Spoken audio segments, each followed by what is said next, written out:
When I was at Emma, I was responsible for writing a lot of code. Okay. And it was a lot of code, compressed period of time, limited resources, not a ton of QA. And there was a billing script that I wrote that basically at every month would do all the calculations on all the account types, all the email sent, overages, and then send out invoices and charge credit cards. Right, so it's a pretty important script. Mm-hmm. Yeah.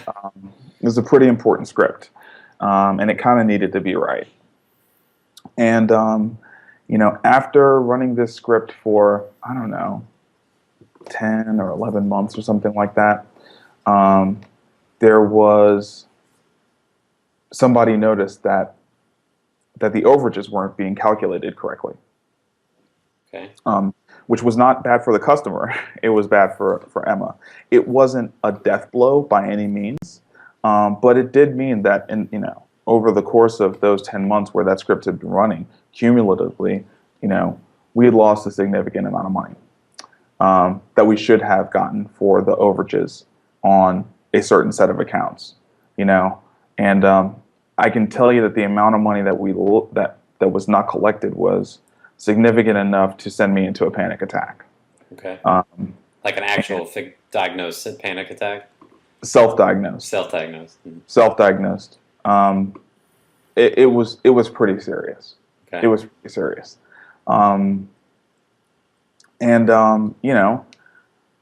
It was tough, man. Yeah. Like even still thinking about it, it's like my gut kind of was like, oh man, that was really bad. It was really bad. It taught me a lot, though. It taught me a lot about. I'll tell you the three big lessons I learned from it. So one is, never underestimate the impact that your work or the mistakes that you're in your work can bring to your organization. So being more detail oriented and a greater attention to quality. I mean, that was a really clear cut case of it.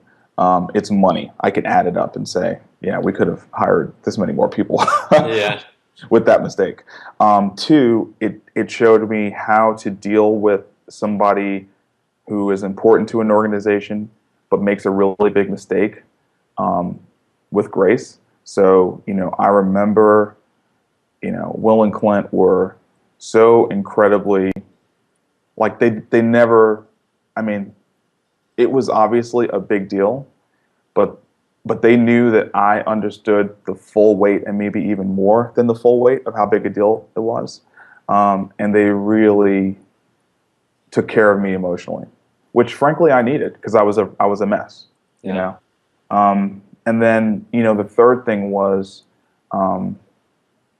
they didn't make me, but at a company meeting, and we weren't that big a team at this point. We were maybe 25 people.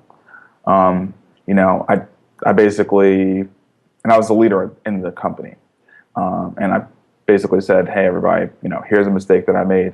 Here's what it cost us. I fixed it. I'm sorry. It won't happen again." And I remember the team being like, "Wow, that was a big deal, both that it happened and that you just said that." And so kind of learning how to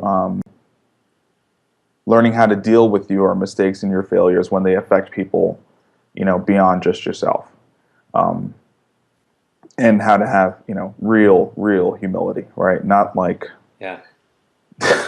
Not humility, but like the real stuff, like lump in your throat. You got to admit you made a huge mistake Yeah. to people that you care about and that, you're all working really hard towards a goal for.